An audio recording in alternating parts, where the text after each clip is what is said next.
Peace, family. It's your boy, Mr. Vegan Trainer here once again. But right now I'm going by Tay Sweat, aka Wild Rabbit as well, because the Wild Rabbit book is coming soon, okay? So I'm live here. I got Facebook, Instagram, YouTube, and basically I just want to sit down once again and talk with you, the family, all right? Face to face, one-on-one, mano a mano, and really just have daily conversations about what we're doing and what we need to do to get to the next level, what we need to do to live this lifestyle we're living, okay? Now, I'm trying to get away from vegan, saying a lot of vegan stuff, because I'm working on reaching more people. I want to reach your family members. I want to reach your cousin, your aunt, your brother, your sister, your mama, your daddy, your husband, your wife. I want to reach these people. And the reason why I say not to say vegan is because when I say vegan, most people shut down. I say, oh yeah, I'm vegan. Ooh, like they deflate. I could never do that. I could never go vegan. I could never give up chicken. I could never. That's the first thing to think about, is what they're going to give up. Then they shut you out. It's no more. Why are you even talking to me right now? So that in itself is why I want to stay away from the word vegan as much as possible. And I might even have to change my name, just because I want to, or when I say change my name, just go back to Tay Sweat versus the Vegan Trainer. Because when I say we're going to reach so many more people, trust me, most of you have sick uncles, sick mom, sick dad. Your husband, your wife is sick. Or you can't have sex with your significant other because they're sick. And when I say sick, they can't have sex, basically. Some men out there can't get it up because they're sick. And when I say sick, that just means they probably have clogged arteries, so they can't get it up.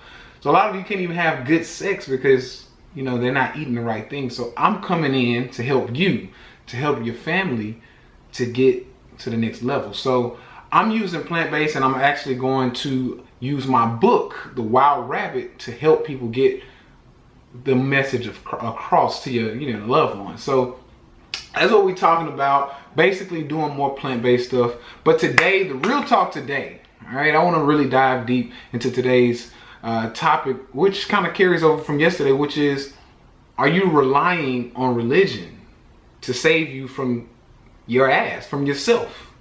Most people that I see, especially here where I live in the South, I don't know, it's something about being in the South. Of course, it's a religious place, over religious. That's what I want to talk about. It's not really, religion itself is not killing, it's being over religious and being lazy at the same time. And it's not necessarily all religions, okay, but I'm not going to pick on anybody. But what I'm saying is, a lot of people are just doing whatever the hell they want to do. It's just like, look, my religion says I'm free and that I can do what I want to do. And if something happens, I can pray my way out. Now, you may not say that. You may not say, oh, I'm going to do what I want to do because my religion says so, and then I'll try to pray my way out when shit gets bad. You may not say that, but your actions are saying that. Now, I got some friends who aren't into the whole religion thing. Like, oh, I don't have a religion. I don't do religion. Oh, this is not me.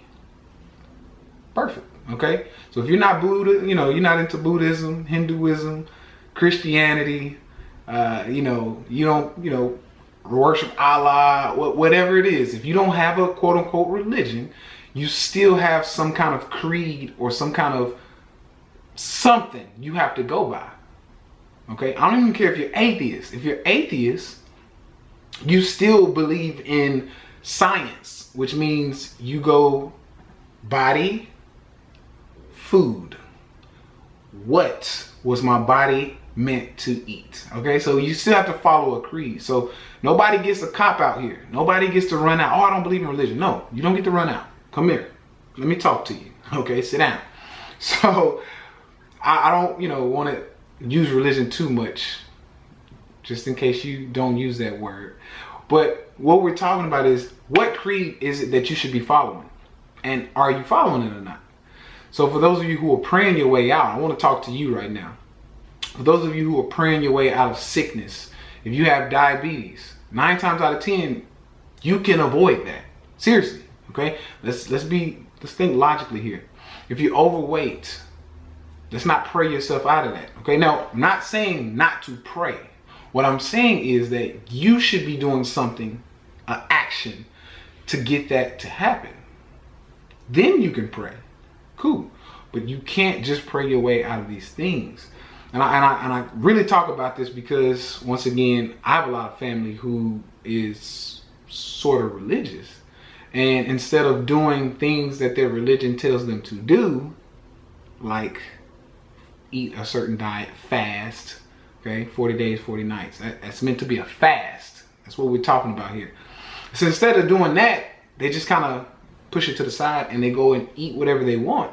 And then when they get sick, which the fast it pretty much would avoid the sickness. If you would have just did the 40 days, 40 nights once a year, maybe you wouldn't be sick. So what is your religion saying? Maybe you don't know. It's okay. Go find it. Go search it. But without really just getting too deep into it, I kind of talk about a little bit of this in my book, and that's just taking care of yourself. Because 9 times out of 10, usually 9 times out of 10, if you're sick, you're probably broke. And especially nowadays, because people who are broke, they're broke because their mentality is broke.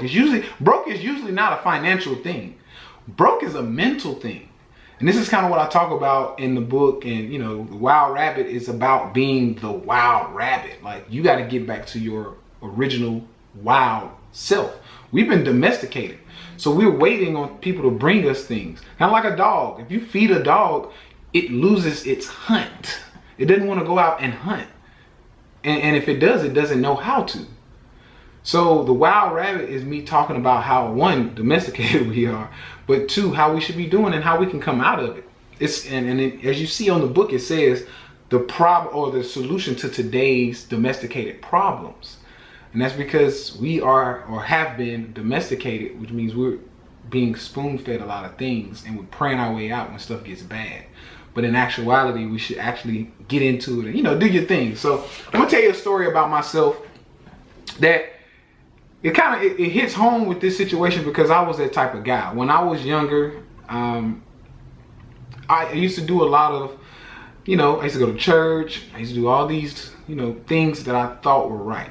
I would go to church. I would do these things. I would, you know, pray. I was a good boy, okay? I did everything I thought was right. But that's when I was my most sick version of myself. Because when I was so entrenched in trying to do the right thing, thinking that's all it took, there was no more action behind what I was doing. And I remember at the time, I don't go to church anymore, but at the time when I was in church, I would have my, you know, my pastor at the time, he was like, man, like, you know, I'm wondering what's going on. I see you come to church, this and that, but you just look down, you look sad. And I'm wondering, like, but I'm praying every day and this and that. Why, you know, why do I look sad? And Kristen said, so proud of you. I appreciate that, Kristen. Let me see. Yeah, that's who I think it is. I miss you, girl. I hadn't seen you in a while. We need to get together. But my pastor at the time, okay, once again, I don't go to church anymore. But when I did, he would ask me, why am I looking so down? Why am I looking sad? And honestly, it's because I was doing the same thing that the church members were doing. Okay, and I'm not going to try to, you know, I'm not going to talk about which church or what religion it was and this and that. But with that being said, I was praying, I was doing my thing, I was tithing, I was doing everything. I was following the system, okay? And what happened at the time is I did start to fall. Mentally, physically, spiritually, I started to fall. And it was because, you know, I was following something that I really didn't think would work. But I did it anyway because that's what everybody in the religion was doing and everybody in the, you know, church was doing. And I was no longer taking it, you know, I wasn't taking my responsibility from me. It was on somebody else now. It was like, you know, so I was like, man, you know, I ain't going to work today. I'm gonna call out, because it really doesn't matter, because God gonna take care of it. You know, if something goes wrong, if they feel like they want to fire me, I'm gonna pray, because no, that's not right. All right, it's not right. When it came to my health, it was the same way. It was like, you know what, I'm gonna go to the club, I'm gonna drink, I'm gonna turn up, I'm gonna do my thing, and if something happens, I'm gonna pray my way out. This was my mindset, and he was seeing it, and he's like, dude, like, are you okay? And it's like, no, I'm not really. I'm not. You know, I'm not. I felt I was in a sunken place, and once again, this is just on me. This is not the reason why I left church. This has nothing to do with any of that. This was just me at the time. And this is one of the last encounters I had with religion personally. And this is what was happening to me. I really got into this place where I was relying on everything. You know, what I ate, it wasn't my fault. If I messed up what I was eating, it wasn't my fault in my mind. My actions showed that. I would tell you, oh yeah, it's my fault, but my actions were showing something else. I would eat something and then I just pray my way out when it got bad, if I got sick. I would spend my money not budgeting, not doing things right, and then I would pray my way out in hopes to, you know, I wasn't taking responsibility. So in that case, I was letting, in most cases, I'm trying to watch my words, I was letting religion put me into a sunken place. And I wasn't using the tool of religion correctly. So this was all on me. I'm taking responsibility for this. It was all on me.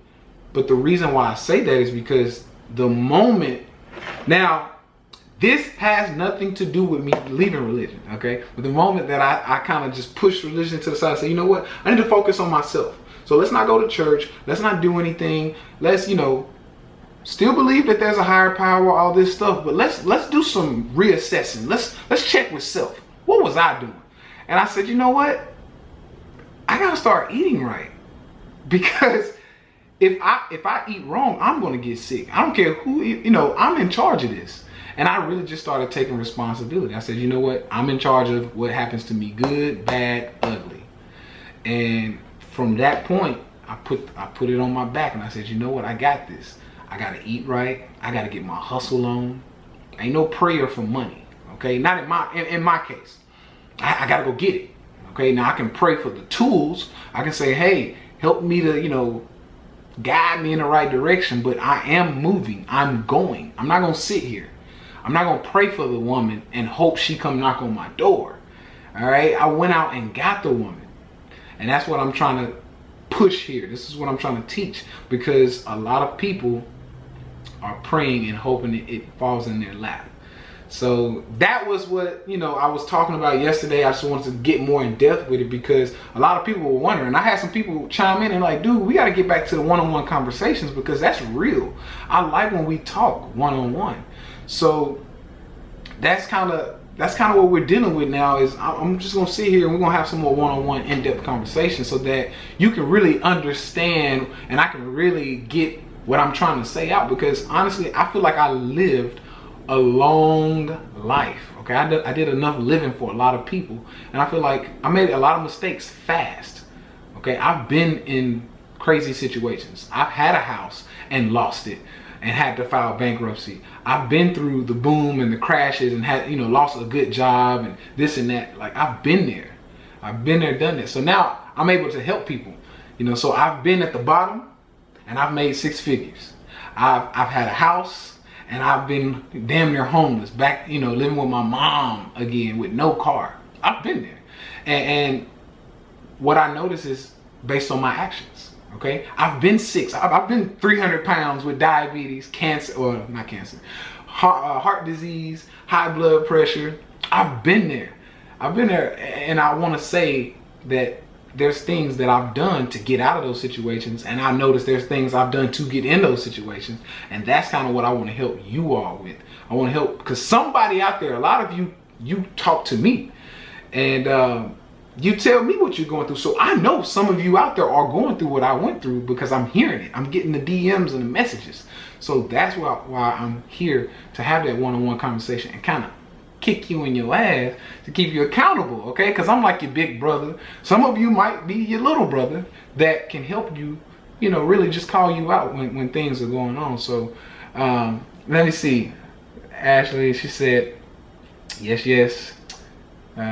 Holding ourselves accountable is key. Yes, it's a tough pill to swallow when you realizing you self-sabotaging. That's exactly right. Exactly right. Let's see. There's also a beautiful thing knowing you have that control. Exactly. And that's what it's about. It's about control. And at the end of the day, when we control things, oh, I'm sorry. Let me scroll up again. Tina says hello from GA. That's what I'm talking about. Shout out to everybody who's coming in. Chime in. Let me know where you're coming in from. I know I got a lot of people. If you haven't noticed in the last few days, my Facebook has so I went from 2,000 likes on my Facebook page to 28,000 now. So we're growing. We got a big family and it's global. I'm seeing some names on there that look like they're globally, like they're tuning in globally, basically. That's what I'll say. But yeah, it's amazing to be in control. And what I mean by being in control is not of anything outside of self. Be in control of self. Be in control of your actions. And when you can say, hey, I effed that up. I did that. I messed that up. You can't do anything but just say, let me get this together. Because I messed up. And Jesus can't do it. Muhammad can't do it. You know, we got this thing. And this is what I hear a lot. And I'm not beating up on any one religion once again. But I hear this a lot. Fix it, Jesus. And that in itself is what tells me a lot of times, I'm like, ooh, don't say that. Don't say that. Because who messed it up? Who messed it up? Why does it need to be fixed? And that sometimes is what it kind of throws me back. And I'm like, whoa, like maybe you should fix it. Don't put that on Jesus. Jesus ain't got nothing to do with this. Muhammad ain't got nothing to do with this. Buddha or Allah, whoever you pray to, ain't got nothing to do with this. You messed that up, so you go fix it. You fix it right now, okay? You take the responsibility. So a lot of people are not going to like to hear this. A lot of people are going to be pissed, as a matter of fact, because I'm talking about them. And it's going to hit, like Ashley said, it's going to hit home. It's going to sting. It's a hard pill to swallow. It's going to hurt. But this is what we have to do to evolve. Hurt, the pain, okay? If you work out, if you're trying to get a nice body, you work out, you gotta hurt. You gotta get sore a little bit. You gotta hurt the biceps and the triceps in order to grow. So you're trying to grow financially, you gotta hurt a little bit financially. You gotta tighten the belt buckle. You gotta say, look, I can't go out to eat. I can't do this because I gotta tighten up so I can afford to spend money to grow my money. So it hurts to grow. So you have to implode before you can explode. So yeah, that's what we're dealing with. I know a lot of people don't like it. But a lot more people are going to love it because sometimes we need that accountability. We need that kick in the butt. And that's what I'm here to do. I'm here to kick you in your butt, keep you accountable, and just let you know that you're not the only one that's been there. I've been there too. And I still deal with it now. You know, sometimes I just put it off on other people. But there's a book. Oh man, I don't have the book on me. There's a book. This is not it. You know, I keep books everywhere. But I have a book that talks about taking responsibility, and it talks about no matter what, and this is what I want to leave you all with. In the book, it talks about basically taking responsibility for no matter what you done, no matter what happened, it was your fault. And when you start thinking like that, you really step up to the plate for everything. If you have a car accident, somebody could have rear-ended you, but if you have a car accident, it's your fault. Now this sounds totally crazy, but I started doing this, and I'm gonna tell you, this right here, it's real. It's real. So I started actually just saying, look, whatever happens, it's my fault. I'm sorry. I did that. You rear-ended me, hit me in my car, you know, pause. You rear-ended me, you know, messed up my bumper, messed up my back seat, everything in my car. But that was my fault. Why? First of all, maybe I should have been looking for your dumb ass. Maybe I should have been looking in my rearview mirror to make sure you don't hit me. Maybe I should have kept enough distance between me and the next car so when I saw you coming in the back mirror, I could have, dodged you. Maybe I should have done a lot more things different. Maybe I should have left the house 10 minutes earlier. I wouldn't have to come across your dumb ass. Maybe I should have done some things a little different. And that when I started using these principles and saying, look, I'm gonna take responsibility. If I get fired, it was my fault. I didn't work hard enough. I didn't keep them people on my mind or keep myself on their minds long enough. I didn't do something to make them keep me. I didn't do something to keep myself on their mind. It's my fault. If my girl, just saying, if my fiance was to ever leave me or ever feel a bad way, it's my fault. Because I should have done something. If she, if she cheats on me, whatever happens, I know she could just be a bum person and have a bum personality, but no, it's my fault. First of all, because I should have seen the bum in you. Second of all, because I should have done something, even if I saw the bum in you and I decided to go with it, I should have done something to be able to wrangle in the bum and keep you from cheating on me. Okay, now, me and my lady, we're in a great relationship, so I don't want nobody sliding in my DM thinking we're going through problems. But I'm just using scenarios because some of you are going through divorces. Some of you are having some issues. And as much as I know you're going to hate to say it, it's your fault. Why? Because the minute that you take it in and you say, you know what, it is my fault, the minute you can change it yourself because you got control now. Now, on the opposite side, in the book, the book was saying when you go and you blame it on somebody else, guess what? You hand over responsibility. You hand over control. So if this happened to you and you take the victim route and you blame somebody else, or you say, this was not my fault, this was your fault, you hand over the whole responsibility and control. So now whatever got you in the situation, you can't get out of it because you gave over the control. It's some twisted shit, trust me, but it works, okay? It really works, and this is something I've used for a long time. And I'll even look at presidents, I look at superstar athletes, I look at, other people who are over organizations, even pastors. And what happens? As humans, we look at these people sitting at the top. If LeBron James takes a shot and hits it and they win the game, it's LeBron James' fault.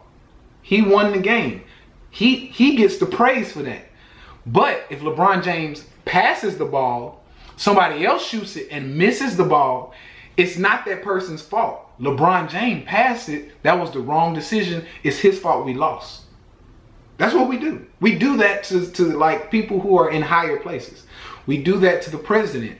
If the economy is great, it's the president's fault. Like, oh my, when the president leaves, oh, did you see the president? The job rates went up. This happened, that happened. Yeah, okay, it's the president's fault. It's nobody else's fault. It's the president did that, so we're supposed to praise the president. But if the president messes up, now I'm not talking about any one particular president. I'm just saying the president, whoever it was, Obama, Bush, whoever it is. If something good happens, we say, oh, the economy got better, this happened, wow, that person was president. On the other side, we say, hey, they messed up. But nonetheless, that's basically what I wanted to talk about today. For those of you who are wondering, yes, I do have a book that will be released in the next few days, maybe the next week. I'm waiting on my publisher. It's called The Wild Rabbit. Be looking out for the links. I will be posting the links below, videos, things like that. And we're going to make this happen, okay? Order 5 books, 6 books, and pass them out for Christmas. The reason why I wanted to do this is because a lot of people need help and they don't know how to get the thing across. They don't know how to get the diet across. So I want to do that. So handing somebody a book, usually they won't read it sometimes. They'll just sit it on the table, but that'll remind them the whole time. I either got to pick that book up or I got to like do something with it. Like, what do I need to do? So make sure you be looking out for that in the next few days. And also, for those of you who are looking for anything to help you with nutrition, fitness, whatever, I'll be posting a link below. You can go check that out. I want to make sure we are having all the tools, basically, to get where we need to be. Outside of that, if you have any questions, you can hit me up below, comment, or you can just email me. I'll post the email below. And I'll talk to you all soon. Remember, you too have the right to eat yourself to death or to life. And you can't pray your way out of it. All right, you are responsible for whatever happens to you. So take that, use it, apply it, and just know whatever I said today, if it hurt, know it came from a place of love. All right, if it didn't hurt, if it motivated you, good. That's what I wanted to do. So I'll talk to you soon. Love you all. I'm out.